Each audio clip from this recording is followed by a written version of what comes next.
तो गाइज आज हम एक्सप्लेन करने जा रहे हैं मार्शल पीक के न्यू एपिसोड को। तो चलिए शुरू करते हैं। इस एपिसोड की शुरुआत में हम देखते हैं एक पर्सन कह रहा होता है कि इंक लैंड की जो रीइंफोर्समेंट है वो हेवनली बीइंग ग्रेट रिस्ट्रिक्शन से आ रही है और वो फिलहाल के लिए स्टॉप हो चुकी है। अभी हमें ये पता चला है कि इंक लैंड की रीइंफोर्समेंट इंक बैटलफील्ड और एशियन बैटलफील्ड उन दोनों के बीच में है और अभी की जो करंट सिचुएशन है वो इंक लैंड को भी पता चल चुका है कि वो नो रिटर्न पास में क्या हुआ है और इसीलिए वो अपना फाइनल आउटकम जानते हैं। इसीलिए वो बस हमारा इंतजार कर रहे हैं और सोच रहे हैं कि हम उनके ट्रैप में आ जाए। एक पर्सन कह रहा होता है ये तो हमारे लिए काफ़ी ज़्यादा ग्रेट न्यूज़ है। उनको ये भी नहीं पता कि उनकी मूवमेंट एक्सपोज हो चुकी है।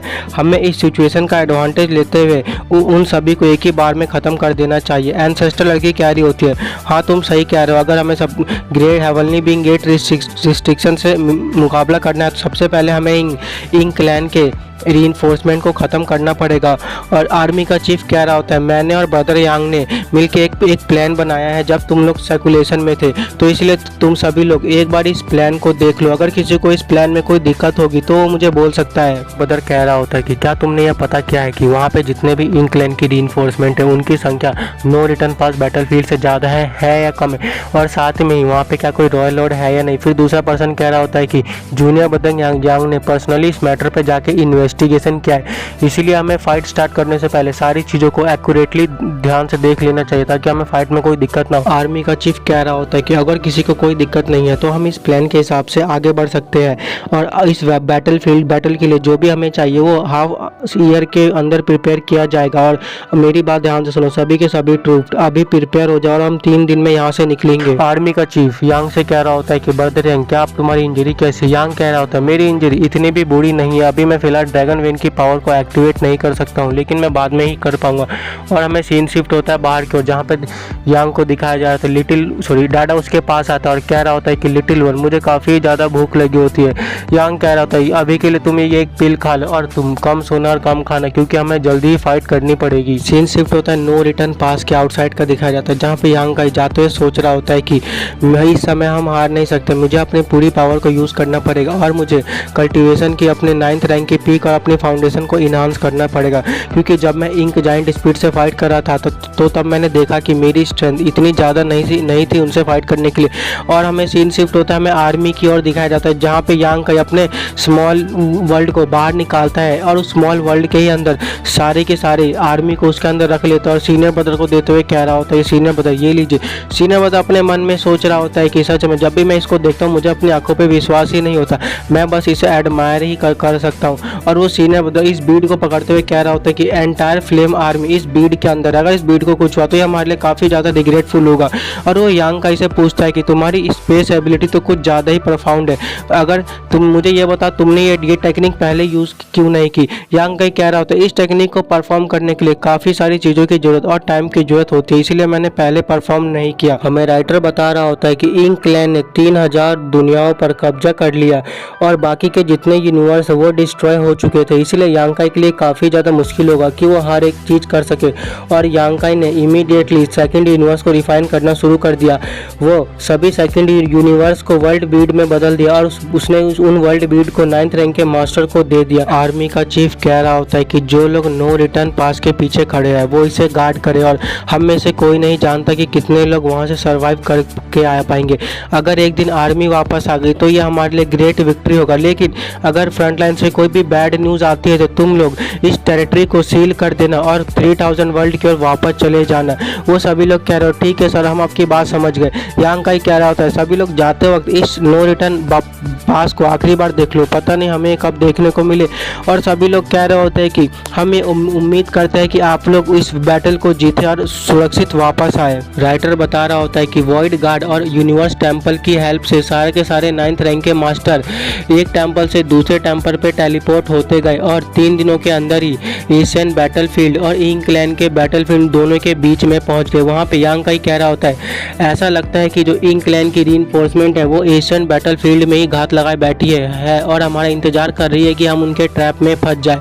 एक पर्सन आके वहाँ पे कह रहा होता है, सर ऐसा लगता है कि आधे साल पहले जब हमारी लास्ट बैटल हुई थी तब इंग्लैंड की रीइंफोर्समेंट अचानक से रुक गई। उस समय हमें यह नहीं पता था कि ऐसा क्यों हुआ, लेकिन बाद में हमें यह समझ आया कि उन रीइंफोर्समेंट को नो रिटर्न पास से कोई मैसेज रिसीव हुई है।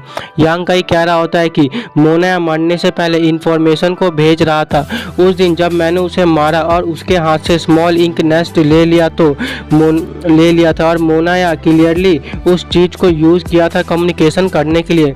अभी की सिचुएशन पूरी तरह से क्लियर है। वह रीइंफोर्समेंट जानते हैं कि उनका लोकेशन एक्सपोज हो चुकी है और उन्हें यह भी पता है कि नो रिटर्न पास हमारे द्वारा कैप्चर कर लिया गया है, लेकिन उन्हें शायद ये नहीं पता होगा कि हम इतनी जल्दी आ पाएंगे। यांग काई कह रहा होता है, सीनियर ब्रदर आप यहीं रुकिए, मैं आगे जाके इन्वेस्टिगेशन करके आता हूँ। सीनियर ब्रदर उसको एक स्पेस स्पीड बीट देते हुए कह रहे होते हैं, तुम इस बीट की हेल्प से अपने सीनियर ब्रदर को कॉल कर सकते हो, यानी कि बुला सकते हो।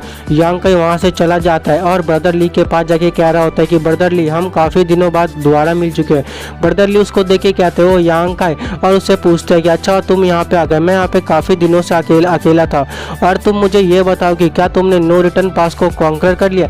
यांग काई कह रहा होता है हाँ हमने कॉन्कर कर लिया। ब्रदर ली कहते हैं ये तो काफ़ी ज़्यादा अच्छी बात है। और ब्रदर ली कहते हैं आखिर वहाँ पे कैजुअलिटी कैसी थी। यांग काई कह रहा था वो इतनी बड़ी भी नहीं थी, वो एक एक्सेप्टेबल रेंज के अंदर थी।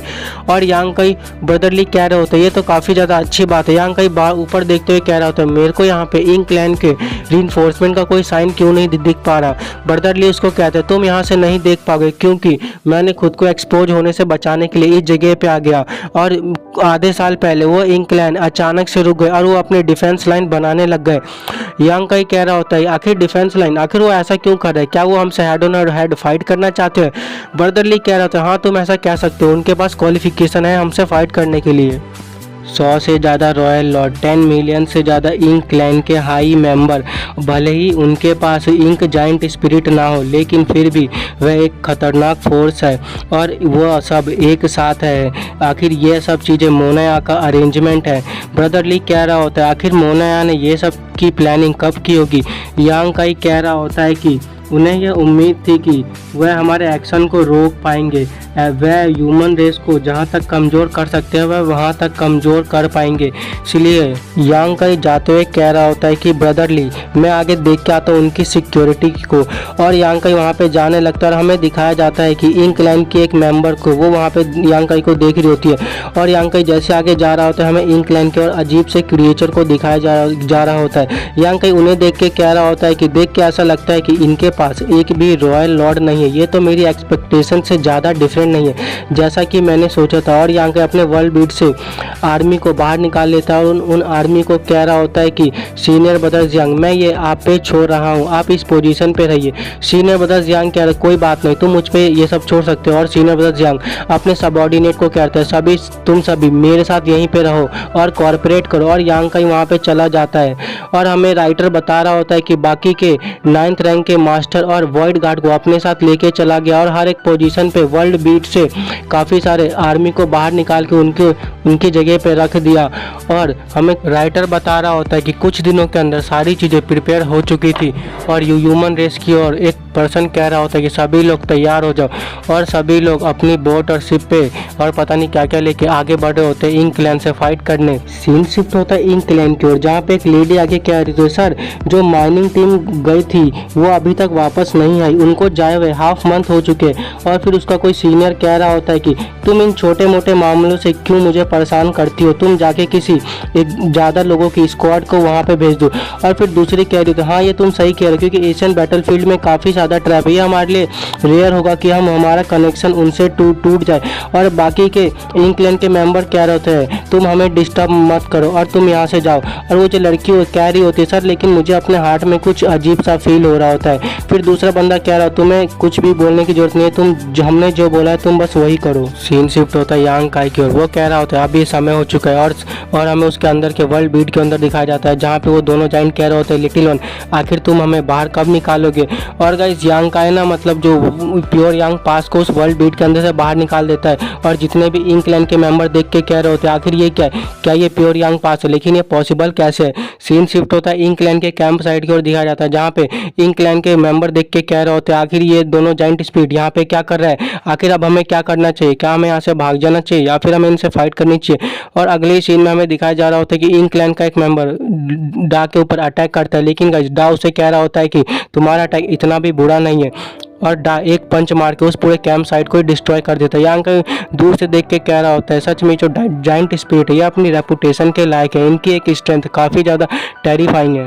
इंक क्लैन की ओर से वो स्पाइडर कह रही होते सभी लोग मेरी बात ध्यान से, तुम जाके इन दोनों जाइंट को इंटरप्ट करो। और फिर हमें अगले सीन में दिखाया जा रहा होता है कि इंक क्लैन के जितने भी मेंबर होते हैं वो सब उन दोनों जाइंट स्पिरिट की ओर अटैक करने आगे बढ़ने लगते हैं। इन शिफ्ट होता है हमें दूसरे जाइंट की ओर दिखाया जाता है, वो इंक क्लैन के अटैक से बच जाता है। और जो स्पाइडर अपने मन में सोच रही होती है आखिर ये रॉयल लॉर्ड का ऑरा कहाँ से आती है, और वो अपने मन में पीछे देख के सोच रही होती है आखिर ये पीछे है कौन। उसका एक साथी कह रहा होता है ये यांग का ही है, और वो स्पाइडर कह रही होती है हमें मोनाया ने बताया था कि यांग का ये काफ़ी ज़्यादा स्ट्रॉन्गेस्ट पर्सन है, ये 9th रैंक के मास्टर में सबसे ज़्यादा स्ट्रॉन्गेस्ट है, और इसके पास काफ़ी सारी हिडन टेक्निक है जिससे कि ये किसी भी मैच को यानी कि सिचुएशन को आसानी से बदल सकता है। और हमें अगले सीन में यांकाई को दिखाया जा रहा था जो ना एक ही अपने स्पेयर के अटैक से काफ़ी सारे इंक क्लैन के मेंबर को खत्म कर देता है। इंक क्लैन का वो दूसरा पर्सन कह रहा होता है सभी लोग मेरी बात ध्यान से सुनो, जाके यांकाई के पीछे वो सभी लोग यांकाई को अटैक करने की ओर जा रहे होते, लेकिन यांकाई ग्रेट रिवर की पावर को एक्टिवेट करता है और उन सभी इंक क्लैन के मेंबर को जो उनके पीछे आ रहे थे उन सभी को एक बार में जला दे। वो स्पाइडर का साथी ऐसी चीजें देख के वो हैरान हो जाता है और कह रहा होता है कि आखिर ये पॉसिबल भी कैसे वो स्पाइडर होती है वो कह रही होती है ये जो रॉयल लॉर्ड ये काफी ज्यादा स्ट्रॉन्ग है, लेकिन ये इतनी आसानी से कैसे इस लड़के के हाथों से मारे जा रहे हैं। इंक क्लैन के बाकी मेंबर देख के कह रहे होते हैं आखिर ये बंदा कौन है, ये एक ही बार में ऐसे रॉयल लॉर्ड को खत्म कर देता है जैसे कि इसको कोई फर्क ही नहीं पड़ता, यहाँ तक कि उसका एक्सप्रेशन भी चेंज नहीं हो रहा। और यांकाई कह रहा होता है कि आज वो दिन है जब मैं अपनी पूरी स्ट्रेंथ को यूज़ कर सकता हूँ, मैंने काफ़ी सालों से अपनी स्ट्रेंथ को हाइड करके रखा, यहाँ तक कि मैंने जाइंट स्पीड के साथ फाइट करते हुए भी अपनी पूरी स्ट्रेंथ को यूज़ नहीं किया, लेकिन अब मैं अपनी पूरी स्ट्रेंथ को यूज़ करूँगा और एक ही बार में इस पूरे इंक क्लैन को ख़त्म कर दूँगा। तो गाइस इसी के साथ ये एपिसोड ख़त्म होता है। अगर आपको नेक्स्ट एपिसोड चाहिए तो उसके लिए आप वीडियो को लाइक कीजिए, जितने ज़्यादा वीडियो को लाइक होंगे उतनी जल्दी मैं नेक्स्ट वीडियो अपलोड कर दूँगा।